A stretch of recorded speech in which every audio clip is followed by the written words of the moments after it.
జై శ్రీరామ్. శ్రీరామునికి మార్గం చూపిన విఘ్నేశ్వరుడు. సీతాన్వేషణలో శ్రీరామునికి దారి చూపి సహాయపడినవాడు వినాయకుడు. రాముల లంకకి వెళ్ళడానికి ముందు కోడి ఎక్కరై అనే ఊరిలో వినాయకుడు చూపిన ఒక గుట్ట మీద నుండి లంకా ద్వీపాన్ని చూశాడు.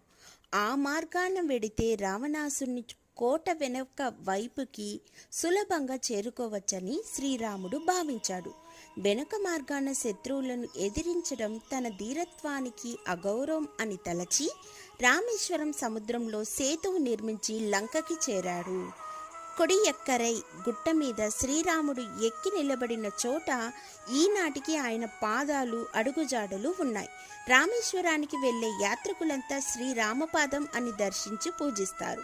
వేదారణ్యం దక్షిణ వీధి చివర కోడి అరణ్యం వెళ్ళే మార్గంలో రామునికి సహాయపడిన గణేశునికి ఒక ఆలయం కూడా ఉన్నది.